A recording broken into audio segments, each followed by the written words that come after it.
Shri Gurubhyo Namaha. Good morning to everyone. Once again, a very warm welcome to another session of Weekend with Wisdom. We have Shri Dr. K. Arvinda Rao with us, and he will be continuing today his session on Ramayanam, on Maharshi Valmiki's vision of Rama. And yesterday he spoke about various political and statecraft aspects of Rama's life and actions. Today he will focus on the poetics and beautitude aspect of the Ramayana. A very warm welcome to you, sir. Thank you for coming on our program Weekend with Wisdom. So, viewers, if you have any questions, please post it in question and answer box, and Arvindaji will take them towards the end. With this brief opening comments, Arvindaji, I'll leave the floor to you. Please start your session. Om Glambaradharam Vishnum Sasivarnam Chaturbhujam Prasannavadanam Dhyayet Sarva Vignopashantaye Ramaya Ramabhadraya Ramachandraya Vedase Raghunathaya Nathaya Sitaya Pataye Namaha. Om. Dear friends, welcome to the second session on the Valmiki Ramayana. In fact, it is a great opportunity for me to look into Ramayana again, because I taught Ramayana about 3 years ago, and my talks are there on the Advaita Academy website. Around more than 250 talks are there on the Advaita Academy website. So I recollected my ideas yesterday and today. Yesterday I talked about the statecraft in Valmiki Ramayana. Gave certain examples. Of course, there are several examples all through the text, because I was telling you that Valmiki is like a screenplay writer. So he describes every bit of the human behavior. So that way, apart from what he says, we also see what the characters are doing. So that is the beauty in Valmiki. So today, in fact, I wanted to talk about the poetic beauty of Ramayana, and also some of the minor characteristics and some sociological inferences we can draw from those episodes. For example, the episode in which Dasharatha shoots one young boy by mistake.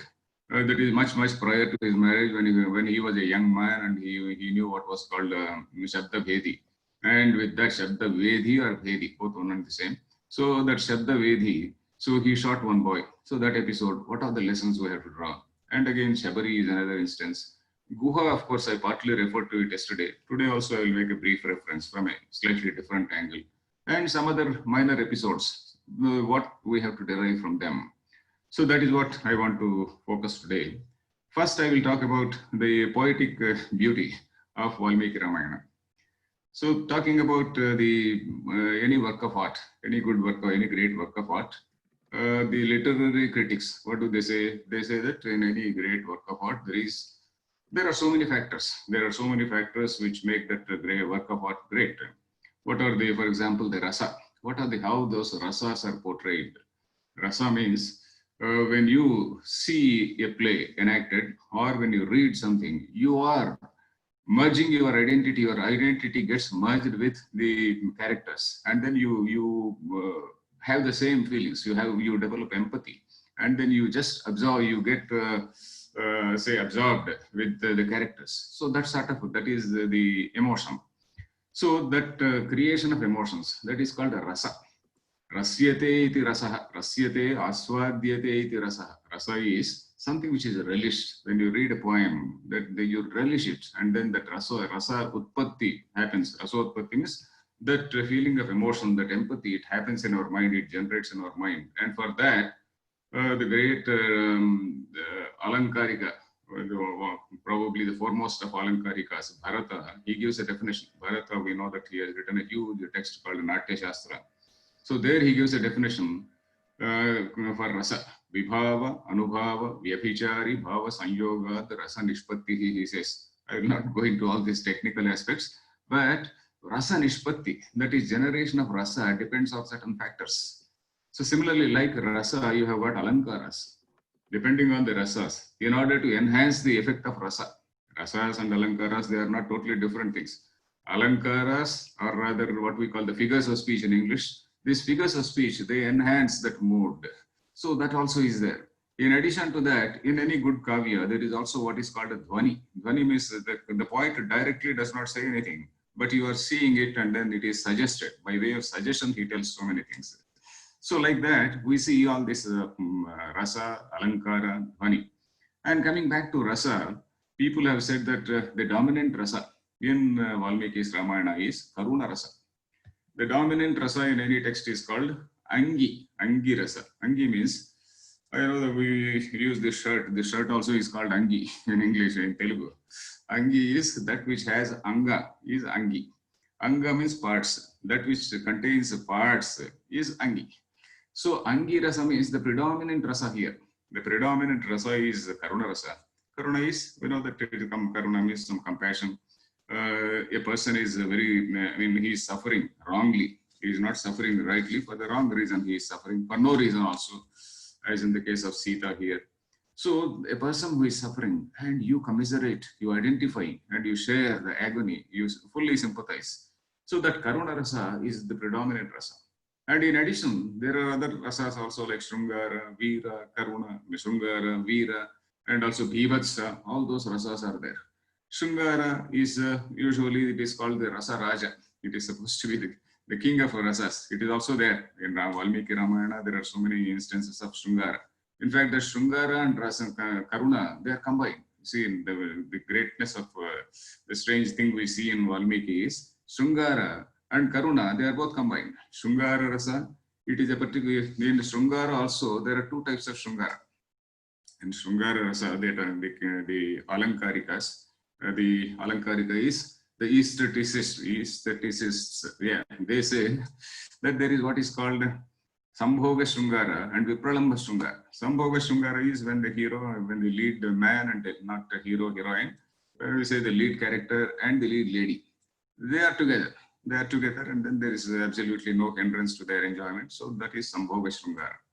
Vipralamba is the case where they are separated. Vipralamba is the person, hero is somewhere, and the lead lady character is somewhere, and the lead lady is somewhere else. So that is Vipralamba Shrungara. But here, it is not the Vipralamba Shrungara which we see in general usual literature. In usual literature, what happens? Okay, the heroine is far away.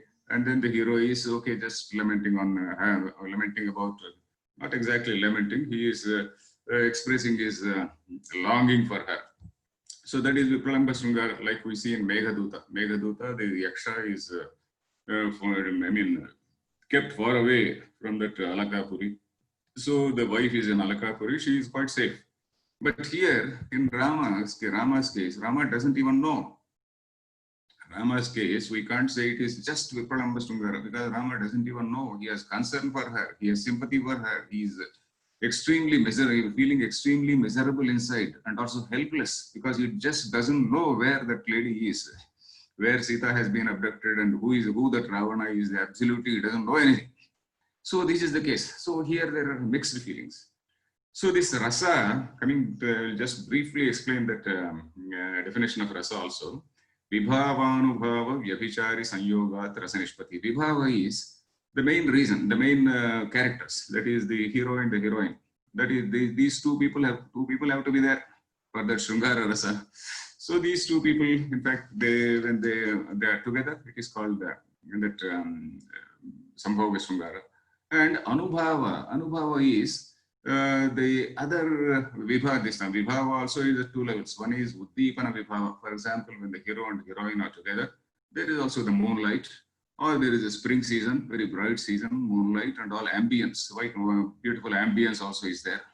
In addition to that, there is what is called Anubhava. Anubhava means they do exchange their looks in a meaningful manner.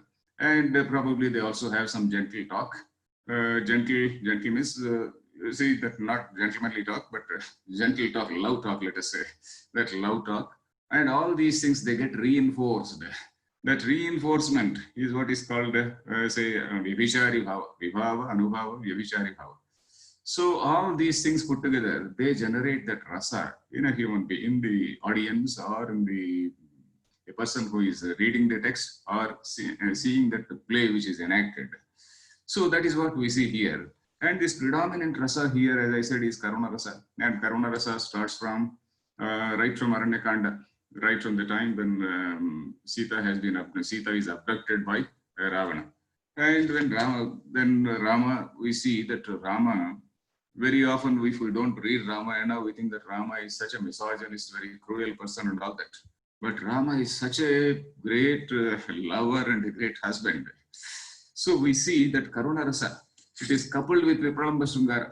As I said, Vipralamba Shrungara and Karuna rasa, they are complete, they are coupled here. So I'll read out a couple of examples about how Rama actually, his grief turns into, usually whenever there is grief also turns into some poetry. All our great songs are those that tell of saddest thought, one poet has said. So like that, the greatest songs are those that tell of the saddest thought. So like that, Rama's grief is translated into poetry.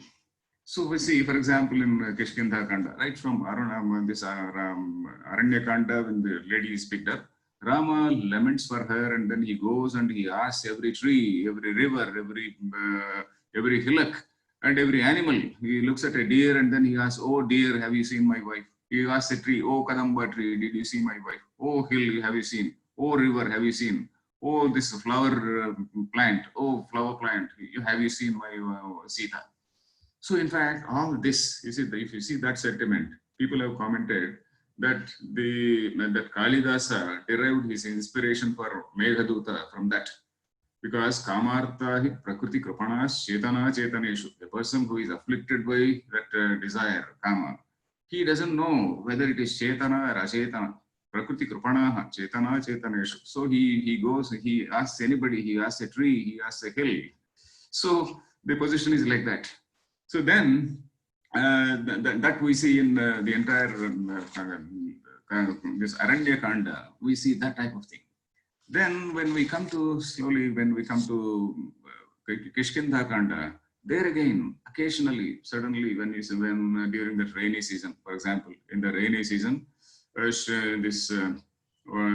Sugriva is happily united with his wife, and then he has got a bonus also by way of having Tara. So he is happily enjoying there, sitting in his cave palace. And Rama and Lakshmana, they are just waiting for the rainy season to be over, because in that rainy season, they can't go anywhere. And in that rainy season, naturally you see several times the sky is totally clouded.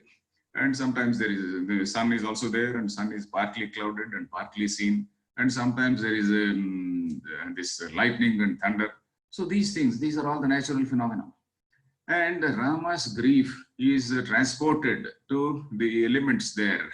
So we see such beautiful things here in Ramayana, in this Kishkindha Kanda, for instance. There is one shloka in the 28th sarga of Kishkindha Kanda. I'll just read out a couple of shlokas. Sandhya ragotthitais tamraihi, anteshvapi cha pandubhihi, snigdhaihi abhrapatachedaihi, baddhav ranamivambaram, ambaram baddhav ranamiva drishyate. That is, ambaram is sky, baddhav ranam is an injury. There is a wound to somebody. We don't know who that person is in the sky.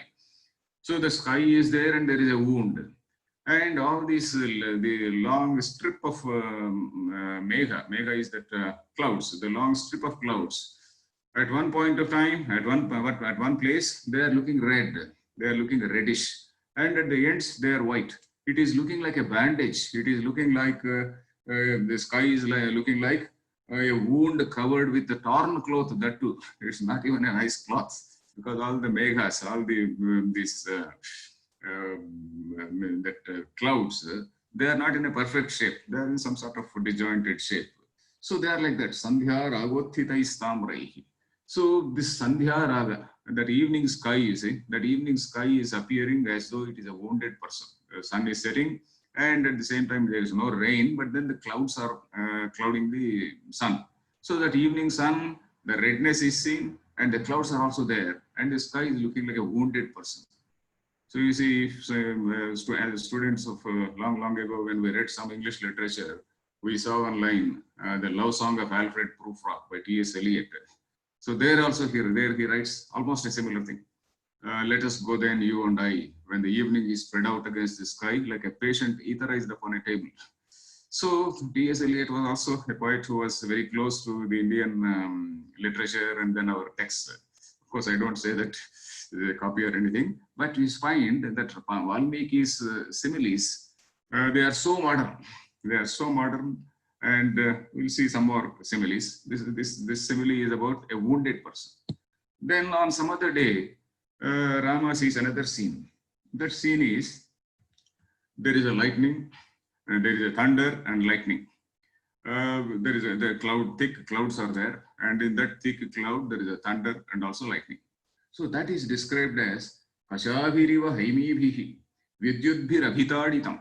It is looking as though that Vidyut is that lightning. This lightning is like a golden whip, you see. Not an ordinary whip, not an ordinary whip, but a golden whip, because that lightning is red in color, almost red or golden color. So Kashabhiriva Haimibhihi, Hema means gold. Kasha means a whip. Kasha. So that golden whip, somebody is doing some whip lashing in the sky, and someone else is groaning in pain. Kashabhiriva Haimibhihi, Vidyudbhir Abhitaditam. It is being hit again and again. Antastanita Nirghosham. Antastanita Nirghosham, where that whiplash is there is a thunder also. And that thunder is compared to the groaning of somebody who is there in the sky. So here again, it is Rama's agony which is transported to that place. Rama's agony which is there, and his helplessness also, and he doesn't know who is the enemy, and he is just hitting, and that pain which is there in the heart of Rama, it is transported into the elements. So on another day also, similarly, there is another shloka here in the same passage. On some other day, he also sees the same scene. He sees a similar scene, and here he gets a different idea. You see, the different idea is, there is a dark cloud, and in that dark cloud there is a thunder and there is a lightning, and that lightning is looking like Sita, who is captivated, who is captured by Ravana, and then who is struggling, that Sita is struggling in the lap of Ravana when Ravana is abducting her. So it's a wonderful comparison. So Nila Meghashrita Vidyut Spuranti Pratibhati me. Nila Meghashrita Vidyut. Vidyut is that lightning. Nila Meghashrita, which is there in that Nila Megha and that dark cloud.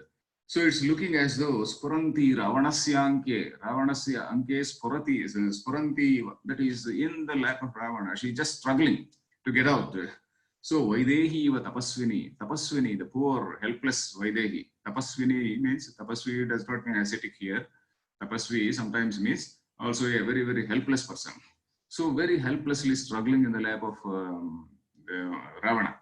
So here again, you can be, if you know Annamaya's Sankirtana, you know, you may recall that line, Merapu Meghamutoda Merasinattunde. So you see that Lakshmi Devi and on the chest of that Vishnu. So she is looking, Merapu Meghamutoda Merasinattunde. You see. So that sort of comparison. Obviously, Annamaya must have, obviously he knows it. Then similarly, like this, we can see any number of, in fact, there are chapters and chapters like this. We can see certain beautiful similes and metaphors. Again, one more shloka I will give and stop. There is one shloka, for example, that is again in the Yuddha Kanda. Vahi vata yatah kanta tam spruštva mamati sprusha. So the scene is, the entire Rama's army, they have gone, they know that Ravana has taken, and they are camping at Mahendragiri, that is on the India side of the ocean. So of course, in those days, India and Lanka were not different. But anyway, they are on the northern shore.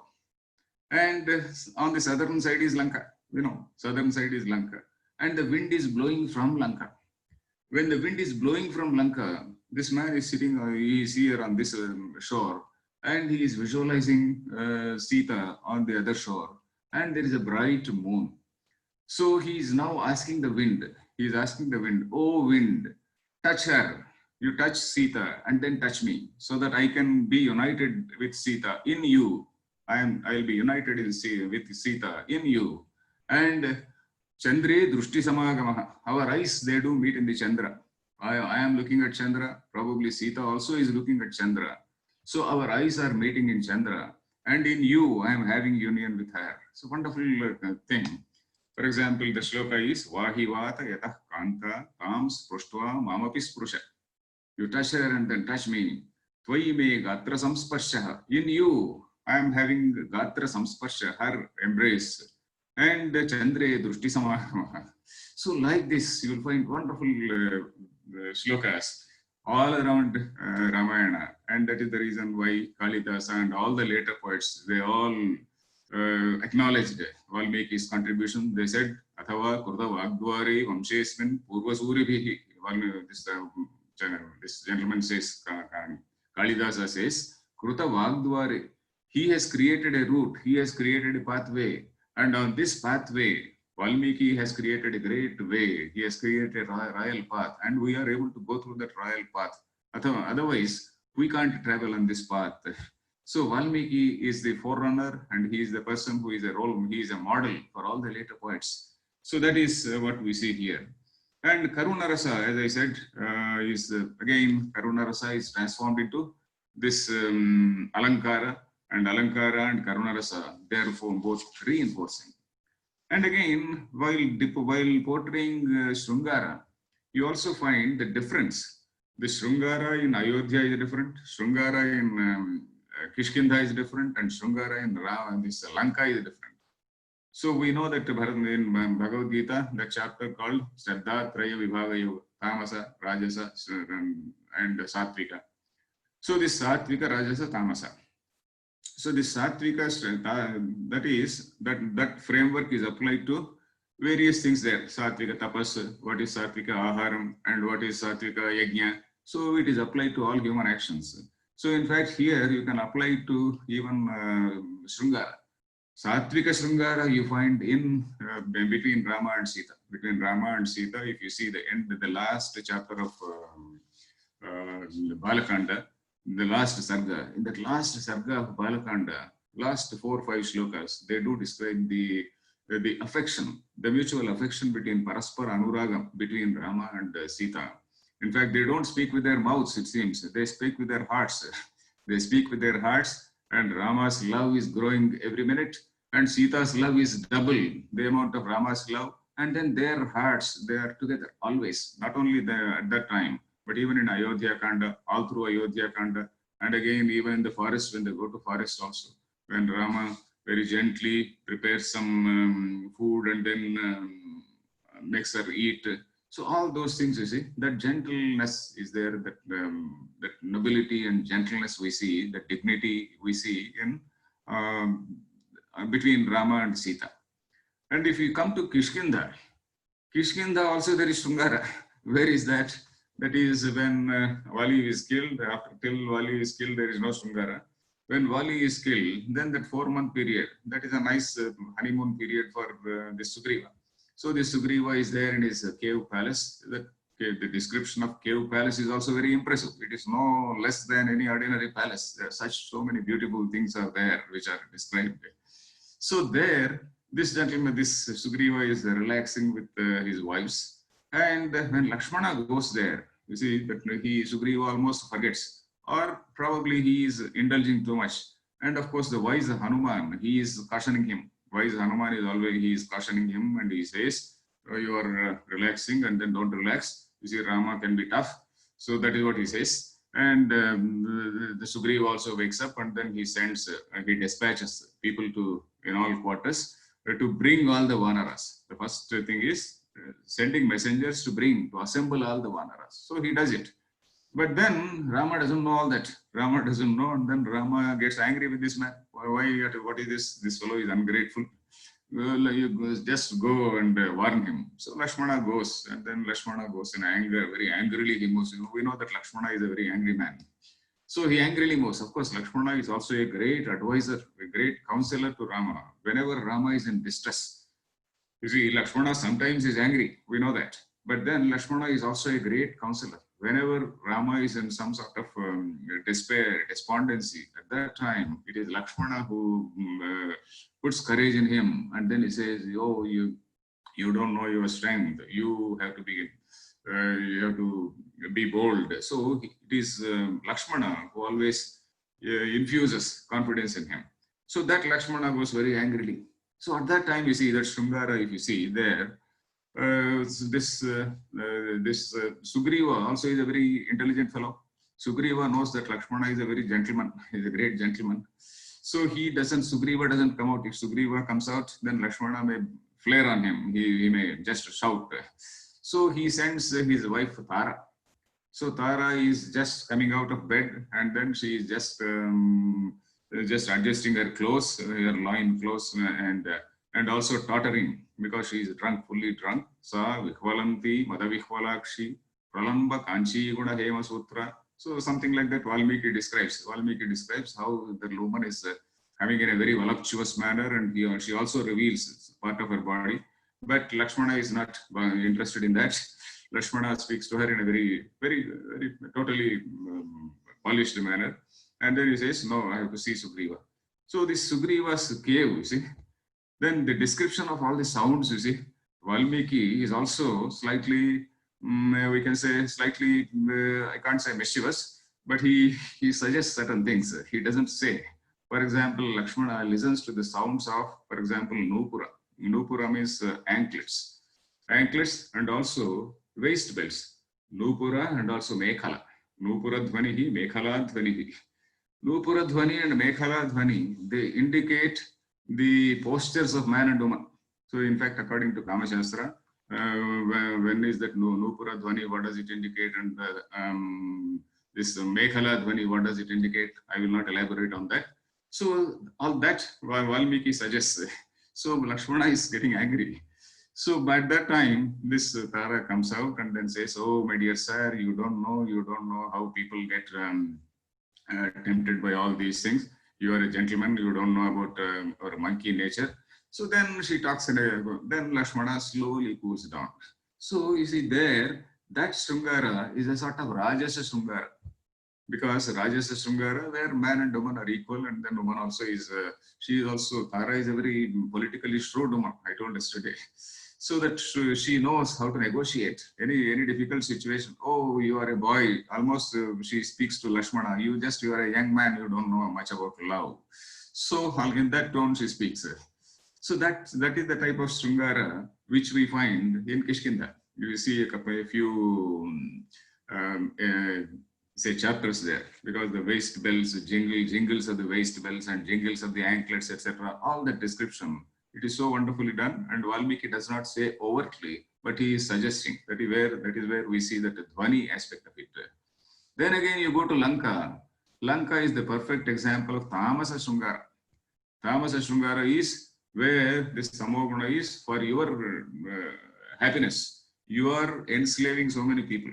That is, Ravana has enslaved thousands of women. He has abducted not many women. He has abducted and brought the wives of so many people, and then brought from various places, Manushyas, Gandharvas and Devas, Apsaras, etc. He has kept them all. And all the people you see Lanka, the description, it is not Shrungara, but it is something everybody, say the women, helpless women. Somebody is hugging some drum and then sleeping. Somebody is hugging some veena and then sleeping. Somebody is hugging somebody else and sleeping. So all these women are in such a helpless condition. They are all kept almost like slaves. So that is the type of Tamasa Shrungara which we find in Ravana's place. So this Valmiki is very, very carefully, he is projecting even that difference. Yesterday I was talking about the devolution of power. That is the devolution of power in a so totally Satvika manner in Ayodhya, and in a Rajasa manner in Kishkinda. That is only one man getting killed, and then the rest of the people, the entire Rajyam, the kingdom is with Sugriva. But then in Lanka, all the people had to be killed because all the people are so committed to Ravana. So except that Vibhishana who comes and surrenders, all other people had to be killed. So that the devolution of power is totally different there. So because that they are all filled with the Tamoguna. So the Tamoguna has to be eradicated. So that is what we see there. Then so here in regarding this Shrungara also, we see the Sattva, Rajas and Tamoguna. Then again, So Valmiki also could have derived his similes because Valmiki, we know that he is the Adi Kavi.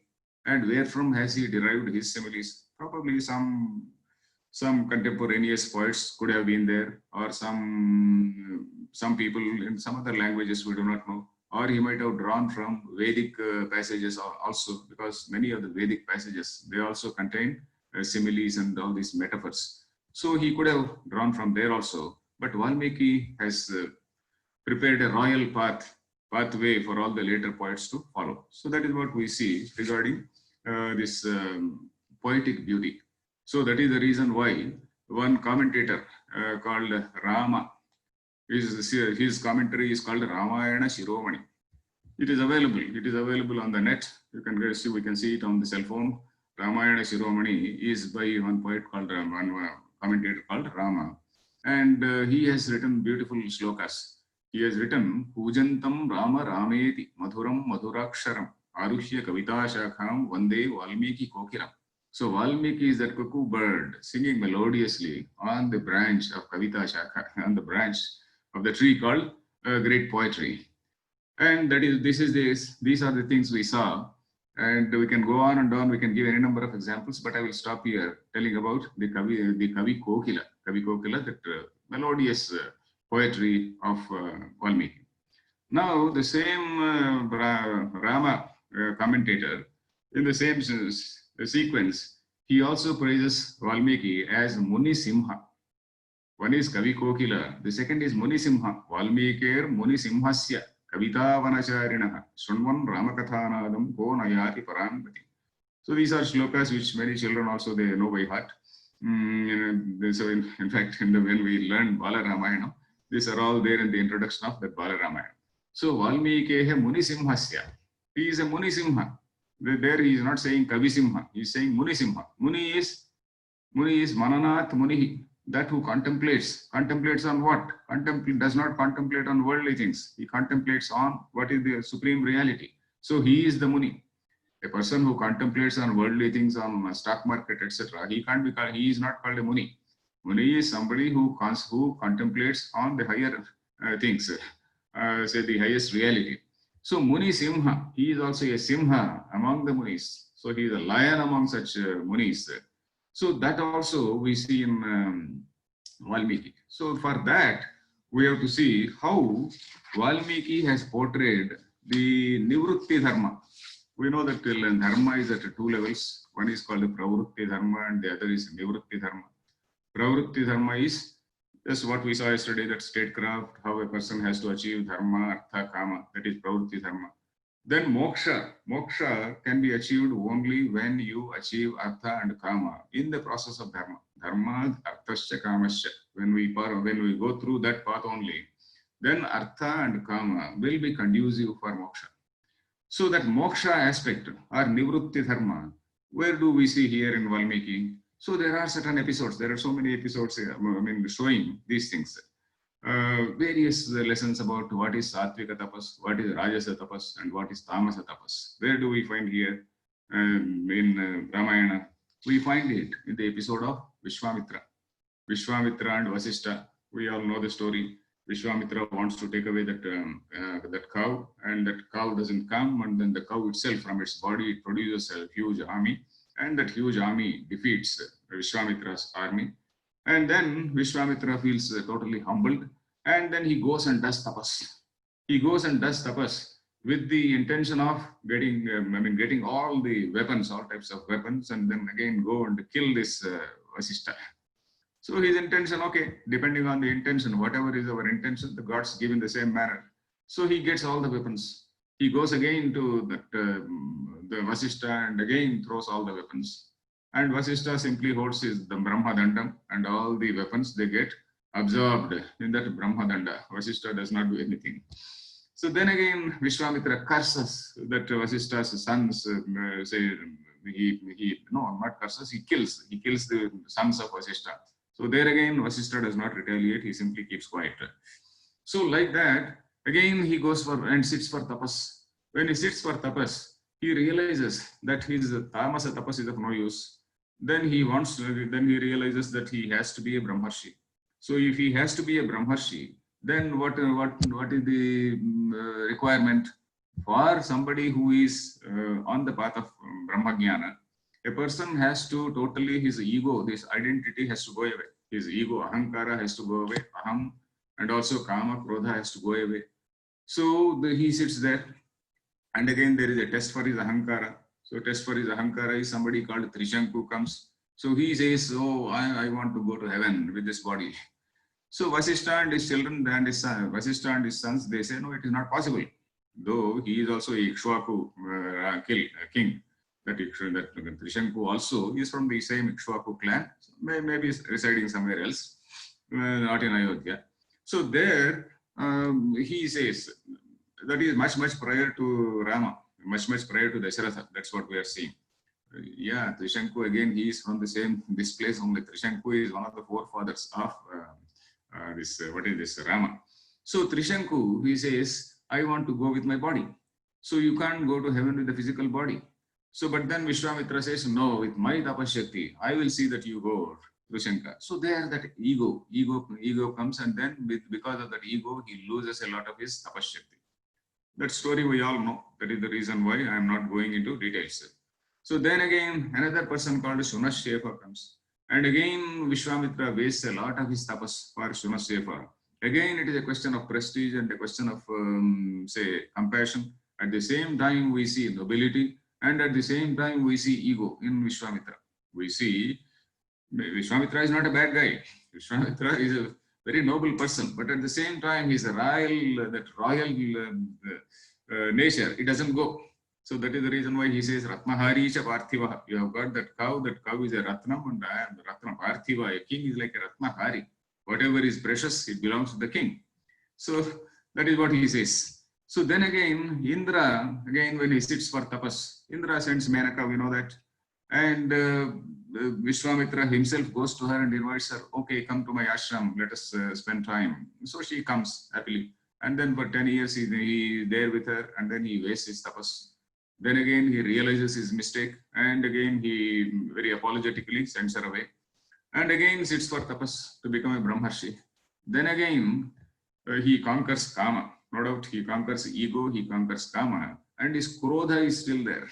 So for that, again, Indra is like an invigilator. Indra is not a mischievous person, he is like an invigilator to test whether a person has conquered Kama and Krodha. So he sends Rambha again. So this man again gets angry, gets furious, and then curses. Then again, the tapaphala is weakened, and again he sits on tapas. Then finally he gets that Brahma, all the gods appear, and then he says, now you have conquered Kama, Krodha, you have conquered your ego.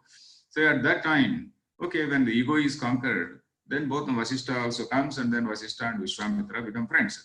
So that is that episode where we see that episode. Unfortunately, it is portrayed in some popular films as something between a struggle between Kshatriya and Brahmana, the supremacy of Brahmana. Maybe some people, Brahmin haters or people like that, they can misinterpret it, saying that this wants to show the Brahmin supremacy or something like that. But it is not so. Valmiki's intention is not that. Valmiki's intention is to show what is the right type of tapas if you want to be a Brahmajnani. Then again, you see Parashurama's episode.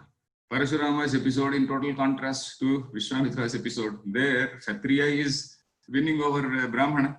If you want to interpret it as Brahmana-Kshatriya conflict, it is not so.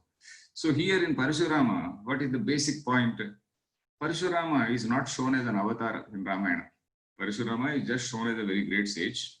Okay, when all other rishis are all aware that Rama is an avatar, how is it that Parashurama is not aware? So probably Parashurama was also aware, and he was just only play acting. He was only play acting. And then he comes, we know that he comes with a lot of fury, like a huge wind comes, and then all the trees fall down, and then Dasharatha is shivering. So at that time, he challenges Rama. Then again, Rama, okay, very casually picks up the bow, and then he puts the bow string on it, and then he says, no, this sharam, this arrow cannot go waste. I have to shoot. I have to shoot something. There are two possibilities. One is I have to shoot you, or I have to shoot your punyam. What all the punya lokas you have earned. So you see there again we see in Ramayana, we see that all these rishis and munis, they do so many yajnas in order to attain some lokas.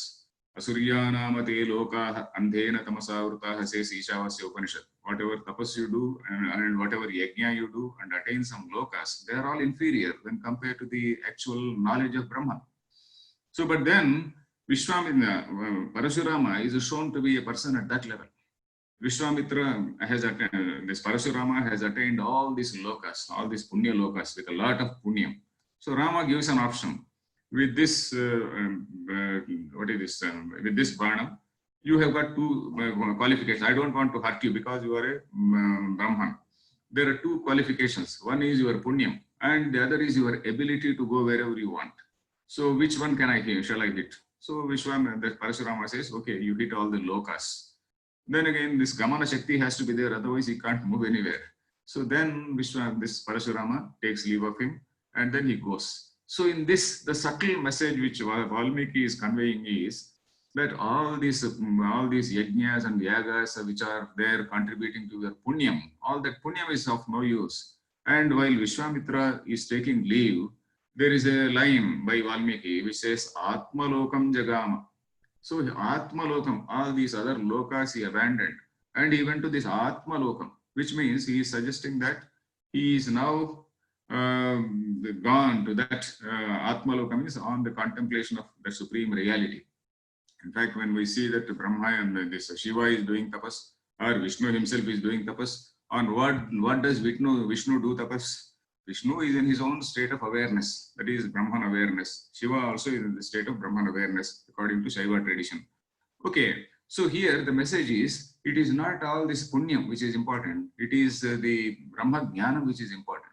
So that is what we see in other places also, because in Aranyakanda again, when Rama goes to meet some rishis, these rishis, they offer, okay, I have earned so many lokas, I want to give to you. In Aranyakanda, he goes to Sharabhanga Muni. That Sharabhanga Muni offers, I want to give, Sharabhanga or Sutishna. So he says, okay, I want to give my lokas. No, I don't want your lokas. I will earn them myself if I want.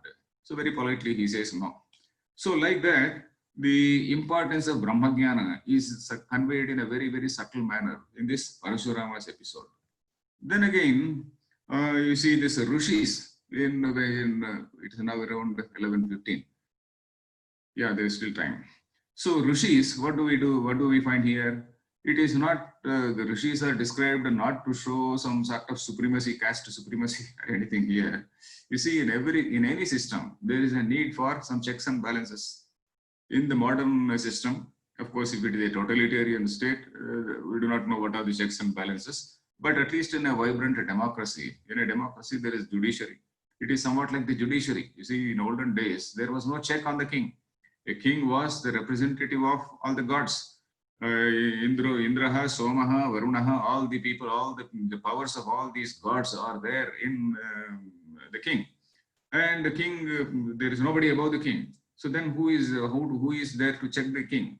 So there is a need for some sort of moral authority in order to check the king. So that moral authority, who was the moral authority? The moral authority was the Rishi. Rishi means not one Rishi, that system called the Rishis. So these Rishis, they were like that. They were like the moral mentors of the people, of the Rishi, of the kings. In fact, in Gita Bhashyam also, Shankaracharya writes the same. In the 4th Adhyaya, Imam Vivasvate Yogam Praptavanaham Yogam, not Praptavan, Praptavanaham Avyayam, Vivaswan Manave Praha. Under that, so this man writes, Shankaracharya writes, you see, dharma has to be established by the king in a very tough manner. So, and that Brahma Jnana has to be induced in the king. A king has to have that Brahma, right knowledge, that Brahma Jnana also. With that Brahma Jnana, he will be able to rule better. So that is what he says. You see, Jagat Palaitrunam Kshatriyanam Baladhanaya. He says, Jagat Palaitrunam Kshatriyanam Baladhanaya. In order to infuse strength in the minds of Kshatriyas. And for that, a Rishi is also needed. So that is why he says, Brahma Kshatriya Paripalite. I'm quoting from Shankara Bhashya. Brahma Kshatriya Paripalite Jagat Paripalaitu Malam. So these two elements, if they are together, as a wise king and a wise Rishi, if they are together, they are fit to rule the whole world. What a wonderful combination. So there, in all these places, the Rishis, we see Rishis, they are so ubiquitous in Ramayana. So wherever Rama goes, he is there camping in all the 13 years. We see that he is camping from in one ashrama, another ashrama, etc. And again, of course, he has got his own. He stays first of all in Chitrakuta, and then again he comes to what is this Panchavati, and there also he is having some contact with the neighboring rishis and all those people. Particularly in Chitrakuta, we see so many rishis there. So this rishis, it is a moral authority. It is some sort of like we do have the judiciary now. We know that judiciary has the power of what is called a judicial review, the doctrine of judicial review. Whatever the executive does, we may be a prime minister, he may be the president, whatever they do, the judiciary has the overarching say power to review the administrative decision. So it is like that. So the Rishis, they play that role. And now talking about Muni Simha, we are talking about the ethical and that angle, from that Nivrutti Dharma angle. Regarding this Sundarakanda, the Bhakti tradition, particularly the devotional traditions, they have interpreted in a very beautiful way. Sita is like somebody, Sita is compared to Jiva.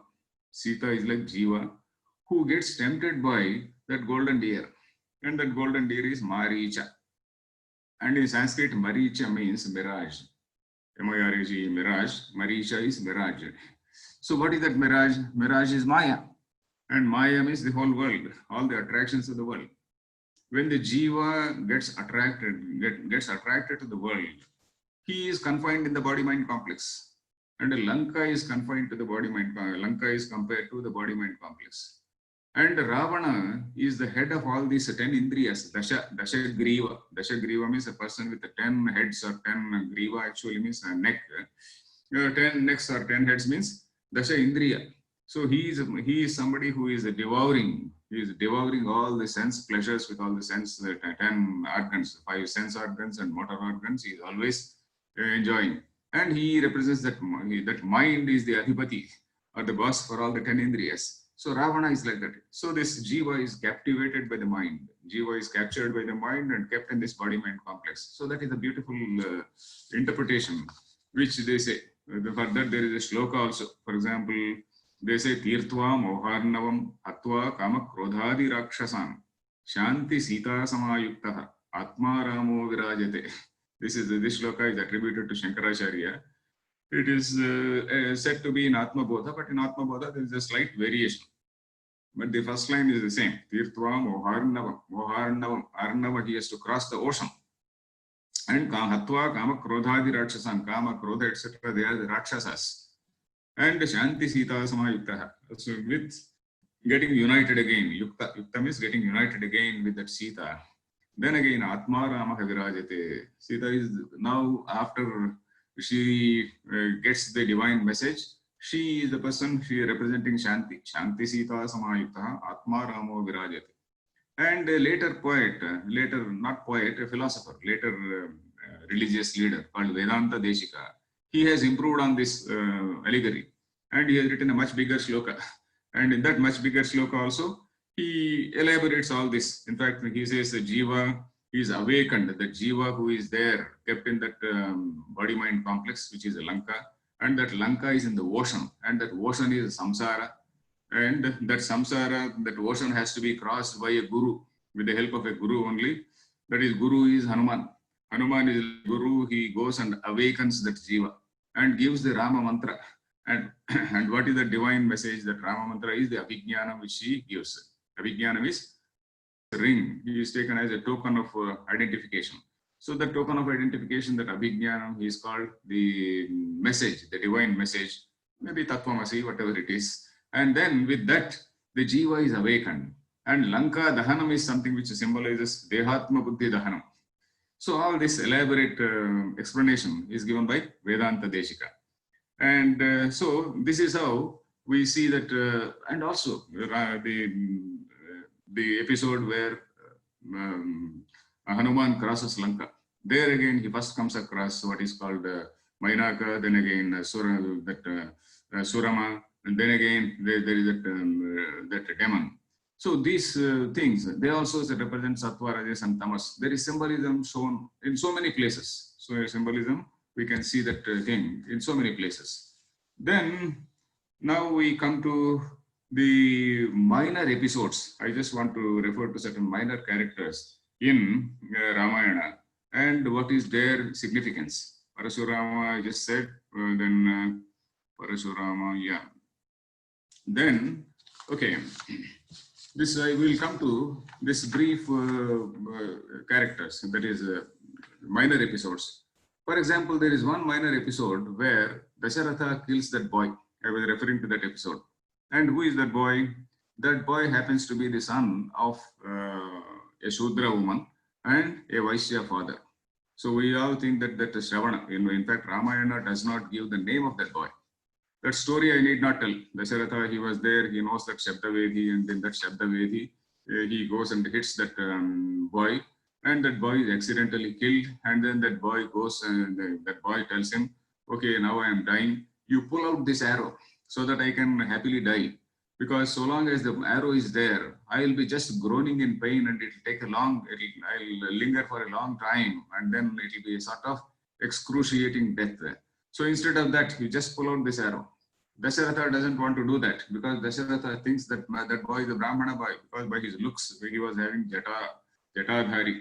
He was that he is described as Jatabharadharasyaiva Valkalajina Vasasaha.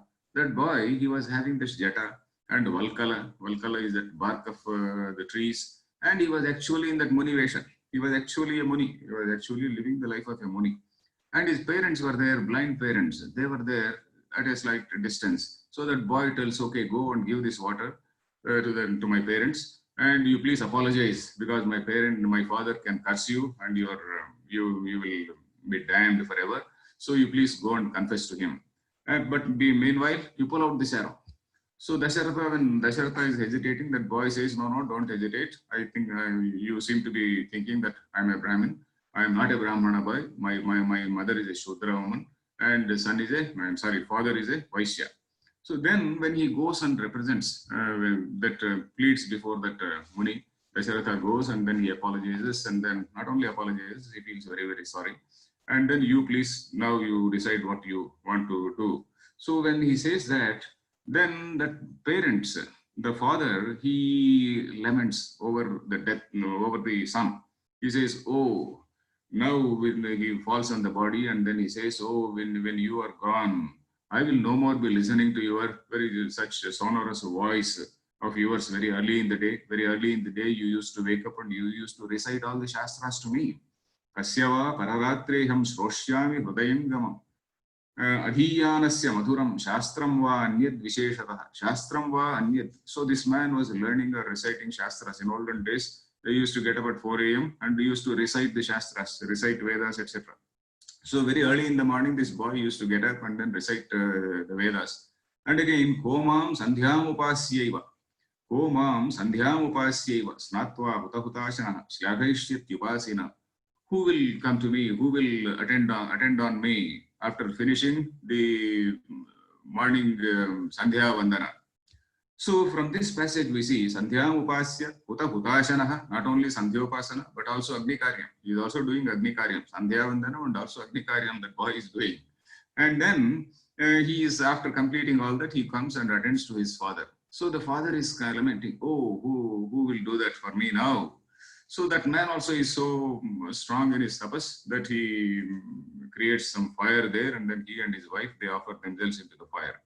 So that is what happens there. There we see that what are the things which we see from here. So the young sage who died, he was not a Brahmin, but then he was performing Sandhyopasana and also Agni Karyam. And then again the elderly sage, he was also having the capacity, he was having that tapas shakti to curse even that king, that elderly man. He says, okay, you will also die with Putra Shoka. So this thing Dasharatha had almost forgotten. So when all this Rama goes to forest, after that, on that night, he remembers all that, oh, this is all because of my own sin. So that is what he says. So in this particular episode, we find this important point that tapas is something, tapas shakti, the status of a sage was something which is acquired by virtue of the tapas and not by virtue, not merely by virtue of the birth. So a person, a Vaishya person, he was a tapasvi. Similarly, this boy, he is also a tapasvi. He was actually Jataval Kaladharina. Why I am quoting this is, the Valmiki who has written this, how can he write about Shambhuka? So the same, after all, Rama also comes from the same value system. In Dasharatha's time, there is a person, there is a Shudra, a person born to a Shudra woman who is actually a Muni, who is doing tapas. And the other gentleman is a Vaishya, and he has given some curse also to Dasharatha.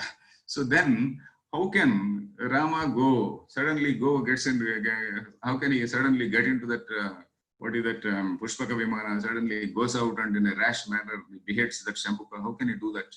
So there are so many things, so many incongruencies, so many things which the value system of Ramayana clashes with the value system of Uttara Ramayana. So that is the reason why many people, including my gurus also, they say that it is somewhat a later edition. Probably some enthusiastic person who wanted to show that Rama was so judicious, so that he can also send away Lakshmana, he can also send away Sita. At the end, we know that Rama sends away Lakshmana also. So it is like that.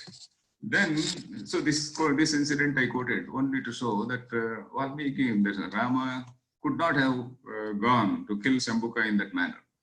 Then again, there is another episode. Reference to Sumantra. Yeah, this was Sandhyopasana, the Sumantra also, the charioteer. So charioteer, the Sumantra, he also does Sandhyavandana. Upasyatu Shivam Sandhyam Dushtva Ratrim Upagatam. So Shivam Sandhya. Valmiki, as I said, he's like a screenplay writer. He describes all things. So at so many points, there is a reference to Sandhyopasana. Rama does Sandhyopasana. And even this Kausalya, when on the proposed day of installation of Rama as Yuvaraja, she was performing that Vishnu Puja. She was actually Pranayamena Purusham Dhyayamana Janardhanam. So she was reciting Purusha Sukta and then she was doing that Vishnu Puja according to commentators. So she was actually performing this Archana. So for that commentators they say Pura Kalpetu Narinam Maunji Bandhanamishyate. Even Sita, when Hanuman goes to Sri Lanka, when he doesn't find Sita, so he finds some particular rivulet. And there he thinks, okay, Sita will surely come here. If at all she is alive, she will surely come here to do her Sandhyavandana. So let me wait here. So that is what he thinks. So for that, the commentators have said, Pura Kalpetu Narinam Maunji Bandhanamishyate Adhyapanam cha Vedanam Savitri Vachanam Tatha. So like that, in that period, the women who also used to have this Sandhya, they have this Jandyam, that is Janyu or sacred thread. They also used to perform the Sandhyavandana. So this is one thing which it is there. I mean, in the olden days, the people were much more liberal. We can use that word if we can use if we want to. Then when we come to Shabari, the episode of Shabari also, we find the description of Shabari as Shabarim Dharmacharinim. Then again, Shramanim Dharmanipunam Abhigacheti Radhava. Shramanim Dharmanipunam. So that Shramani, that Shabari, who is the Shabari? So even now we have got this tribal people who are called Shabaras. That Shabaras exactly on the same route, Rama's route to South India. So Shabaras are there along this, this Dandakaranya border. On that particular line, we find that Shabara tribe. Even now they are there. Savara, so some places they are called Savaras and some other places Shabaras. So that particular lady.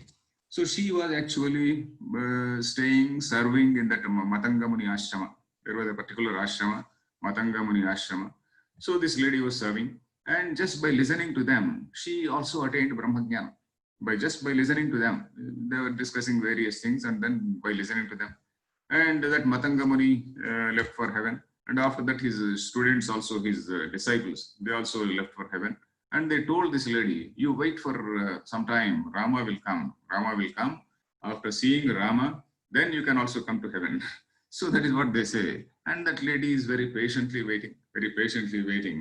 And there we see, then Rama comes. Rama comes, and then those saints, they had told her, Tvam tu dharme sthita nityam sarvabhuta namaskrutam društva devopamam Rama svargalokam gamishyati. So after seeing Rama, then you will go to heaven. That is what they say. Then this Rama also comes. There is no episode of giving some fruits which were initially tasted by her. That is probably in Tulasi Ramayana, I do not know. Maybe or some other Ramayanas. But she doesn't, Valmiki doesn't say that she gave the fruits which were earlier tasted by her, etc. So she gives fruits, only that much she says. Kachitte nirjita vignaha, kachitte vardhate tapaha. Rama is asking her, okay, have you overcome all your obstacles for tapas? And are you doing your tapas properly? Kachitte vardhate tapaha. Are you doing your tapas properly? Kachitte niyatah krodha, aharascha tapodhane.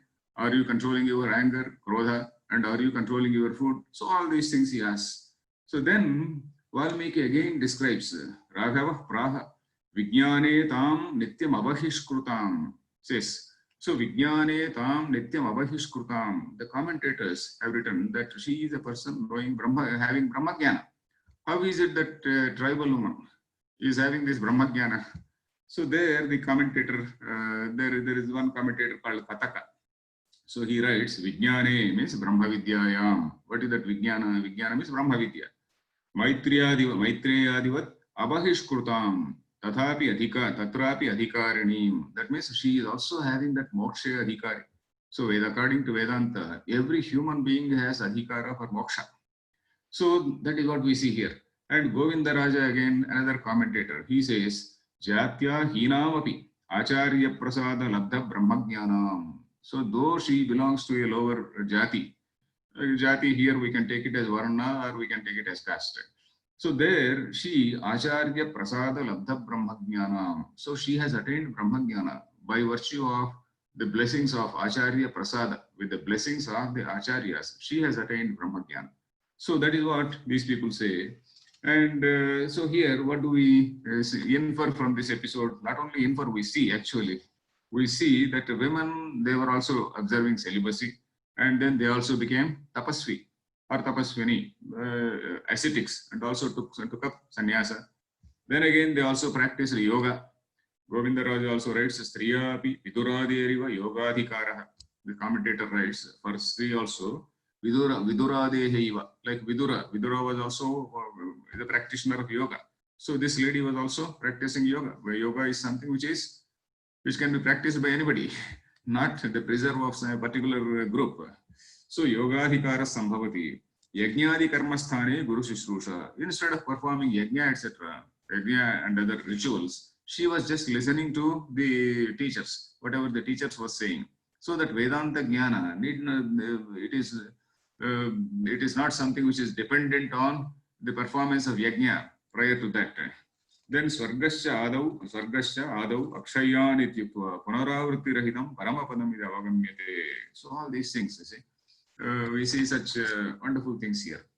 So then again, I told about this Parashurama. Then again, the role of sages also I just said. Then again, you come back to Guha. Guha, one or two words about Guha. Guha, you see, he is called a Nishada Adhipati. Nishada Adhipati. So there, that means he is the chief of the local tribals there. So he comes and hugs Rama. I told this yesterday. And there is a discussion on that by the commentators. How can a tribal come and hug Rama? So there again, the commentators, they have to explain somehow. So they pull out one sutra from my Mimamsa Shastra. So there in the Mimamsa Shastra says, it says that Nishada Sthapatim Yajayet. There is one exception saying Nishada Sthapatim Yajayet. That is a person who is the leader of Nishadas. He is also having an ability. He is also having that adhikara, eligibility for performing yajna. So a Brahmana is supposed to, if the Nishadhadipati comes and asks you to perform a yajna, okay, you should be able to conduct yajna for him. So like that. So then the commentators also said, okay, yes, it is fine. We can do like that. And also yesterday I missed one particular point. that is the tribal, they were also part of the army. So yesterday I forgot this particular line.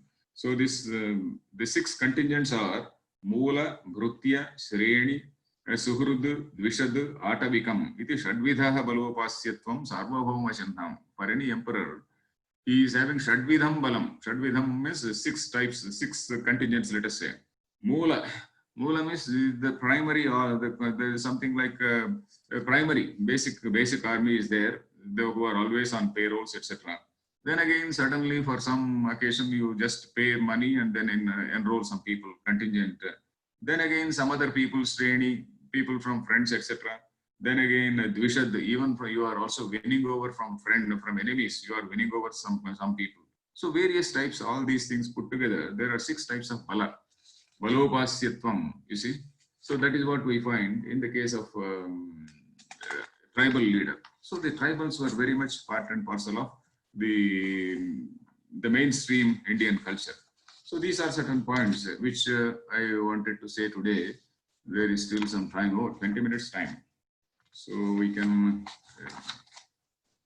I could have told more about this Sringara and all that, but then anyway. Karuna Rasa, one point we can see, you see when Sita is abducted, even the forest animals, they wept. Karuna Rasa is so beautifully portrayed in that particular scene by Valmiki. Even the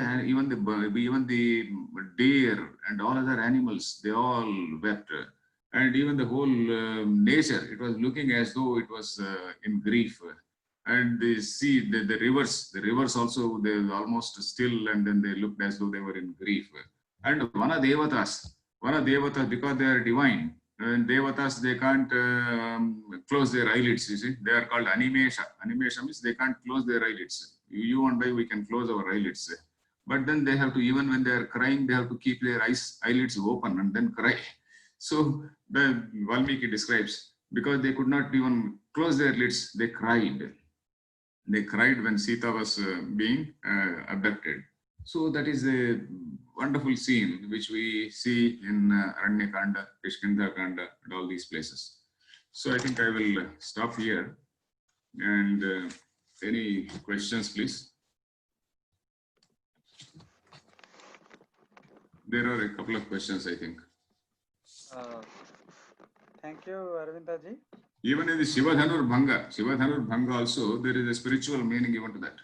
You see, Dhanas. What is this Dhanas? Pranavo Dhanu, Saro Hyatma, Brahmatal Lakshya Muchyate, it is said. You see, Dhanu symbolizes that Pranava. Pranava is Omkara. Pranava is Dhanu, Saro Hyatma, Atma is like the Shara, and Brahmatal Lakshya Muchyate.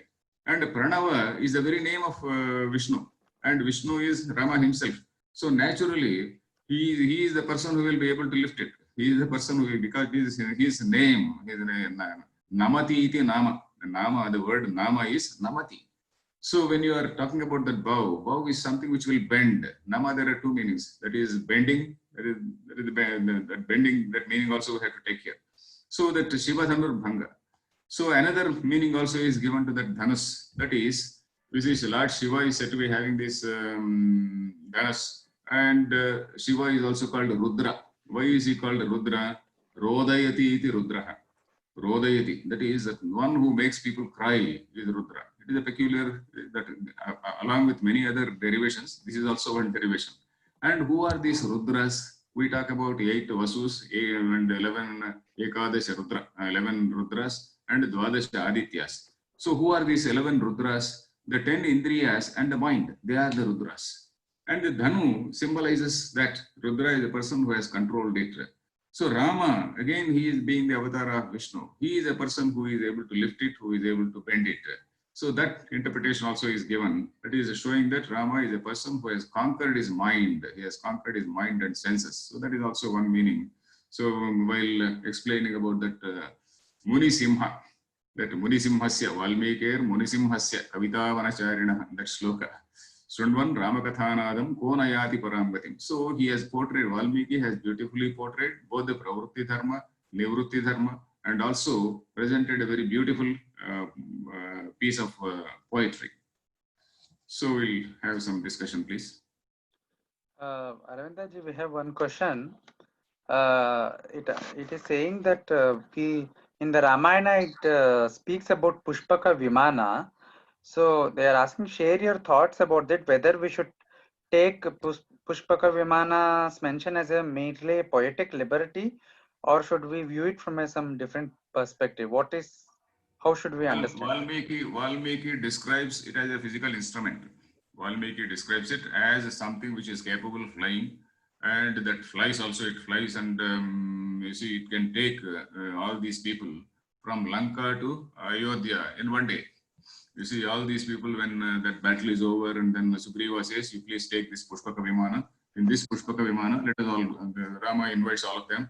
So he takes their wives also, Sugriva and Vibhishana, his wives, etc.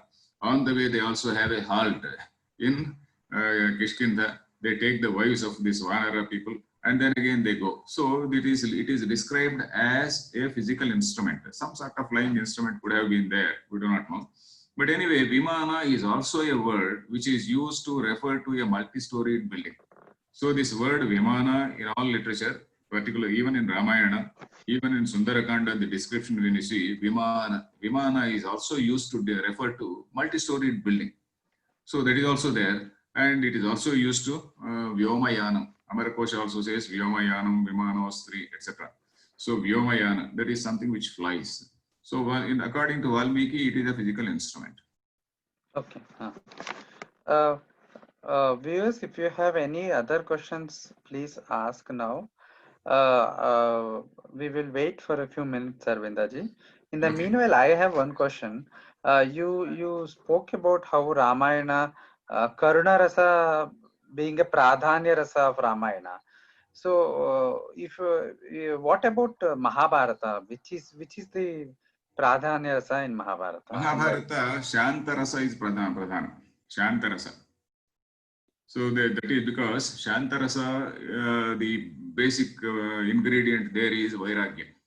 So the entire Mahabharata battle, etc., it is supposed to produce Vairagya in us.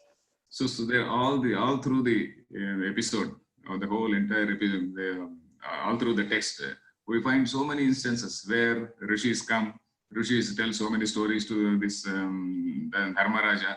So there we find the dominant theme is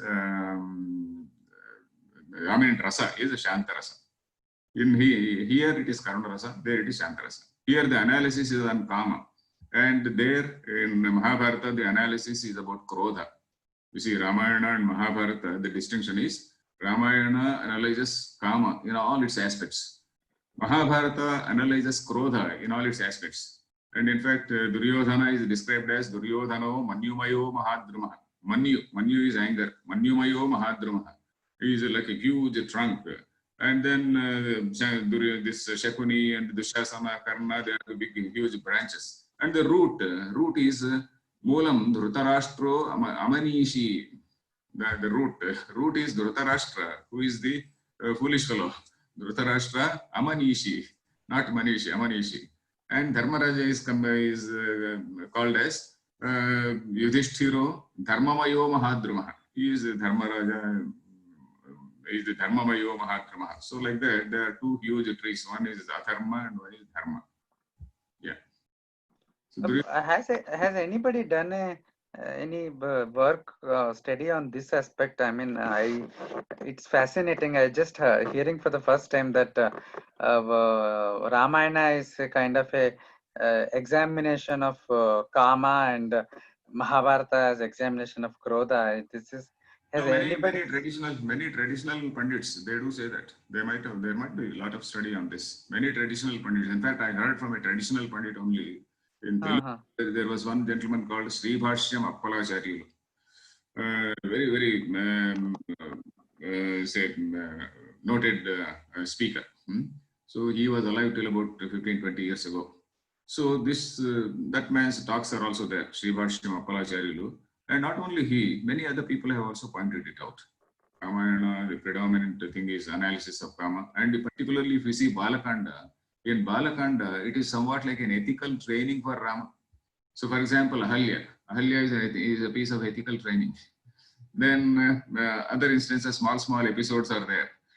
say all those episodes, they are actually, they describe the man-woman relationship.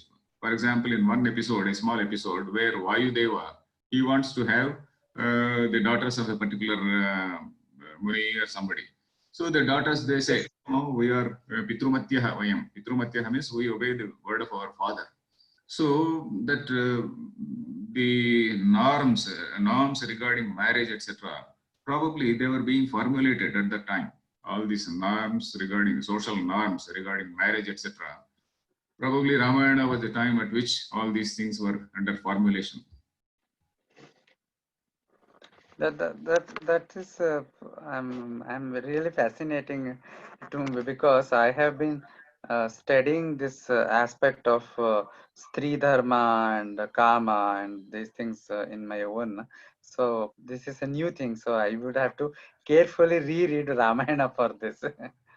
I think we have one more question. When Ramayana has been translated to various other Indian languages, which of the poets has stayed most loyal to Valmiki's literary version, including Shringara aspects, etc.? Can you please elaborate? This aspect, I should confess, I do not know. Because in Telugu, for example, we have got two Ramayanas. One is called Malla Ramayanam by one lady, and another is called Ranganatha Ramayanam. These two are fairly famous Ramayanas. And in the 20th century, there was another very famous Ramayana called Ramayana Kalparuksham. So these three Ramayanas are there, but I don't know, I have not read them fully, so I can't compare in comparison. And in other languages, surely I do not know whether Kamba Ramayana is close or whether Tulasi Ramayana differs from Valmiki Ramayana in several ways. For example, Tulasi Ramayana, this Swayamvara is also there. In some other Ramayanas, so the Swayamvara and all the people assembled there. And in one version, even Ravana comes and then tries to pick up, etc. So, but then all this is not there in Valmiki. In Valmiki, it is so simple, and several people had come and tried, and then they failed and went away. And here also, Rama and Lakshmana, they casually go there. And after this Yaga Rakshana was over, then the Munis, they have got a plan. It is all the plan of the Munis. Okay, now let us take them there and let us perform this gentleman's marriage. So after that performance of marriage, so that is how it is. Very, very simple. They just go, then Vatsarama, Dhanuh Pashya, he says, Vatsarama, Dhanuh Pashya. Yeah, I just, oh my dear boy, you just see that. So, and with the permission of Vishwamitra, he just lifts it up. So there is no Swayamvara there. So what is not there in Valmiki, it has come into several local versions. So that is the point. People have taken liberties. Even filmmakers have taken liberties. Definition for Ramarajya and relevance for today. Definition for Ramarajya. Yeah, definition for Ramarajya is Rama basically stands for Dharma, and Ramo Vigrahavan Dharmaha. That is the description given by Maricha. That is at every minute he stands, just goes by Maryada, that boundary. He just doesn't cross this boundary. Maryada Purushottam we say. And Uttarakanda is something, probably it is written by somebody, added by somebody, to say that, okay, Ramarajya was like this. But if you read Uttarakanda, you are just not at all impressed, because Rama, Sita sitting and drinking and then enjoying all these dances, etc. It looks very totally different from the Rama and Sita we see here. And then again, sending away this Sita, probably that again was, we do not know. Rama could have sent away Sita, we do not know. But Uttara Ramayana is more about Ravana and all these stories. So maybe to say that he is so judicious, he was so judicious, all those some stories were built up, and even sending away Lakshmana at the end. So it's like that. But Ramarajya is something which is supposed to be an ideal, but we know that even in Rama's time there were demons. So Ramarajya is the king can be judicious. The king can the king will follow all dharma, but at the same time there are also adharmic people. Sattva, Rajas, and Tamas will always be there. So there is no Ramarajya without demons. So Ramarajya also will have some demons, and those demons have to be conquered in a dharmic manner. So that is what probably our big people are also doing now in India.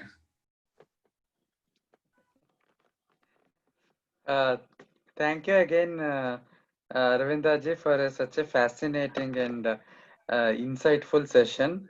And I personally learned many new things in today's and yesterday's class. And I think quickly, I think somebody has said something. Okay. Anyways, so one person has put a question. Tulsidas has said that Vishwamitra asks Rama to break the Dhanush. What is the truth? I think he means, what does Valmiki say about that?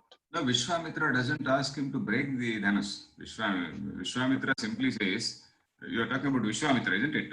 Mm-hmm. Vishwamitra doesn't ask him to break the Dhanush. Vishwamitra simply says, Vatsarama, Dhanuh Pasya. Very simple words. I forget that sloka. He just says, okay, now we were all talking about that mighty bow, such wonderful bow, and everybody is curious. And while introducing Rama and Lakshmana also to Janaka, he says, these two boys, they are very curious, they are very eager to see that bow. Then Janaka, he tells the entire background, because earlier many people have tried and failed, and all those people, they waged war on me, all that he says. And again, with the help of God, I could defeat them and drive them away. So he is saying it basically to tell that, okay, if you are not capable of lifting it, don't, fight with me. Don't come and attack me. So he is trying to tell that. He is just saying that. And then again, he brings all that. Then Vishwamitra simply says, yeah, you look at it. Then Rama says, can I lift it? Okay, lift it. That's all. Can I lift it? Yes. Then, okay, with Vishwamitra's permission, he lifts it. That's all. Okay. Okay, Aravindaji, again, thank you very much for coming on our program. And it was a wonderful and very learning session for all of us. Viewers, with this, we come to the conclusion of this week's Weekend with Wisdom. And we will again soon announce our next programs on our social media, the Twitter and Facebook. Do follow, subscribe to us on our YouTube channel and follow our videos and lectures and events. Thank you. Thank you. Thank you all.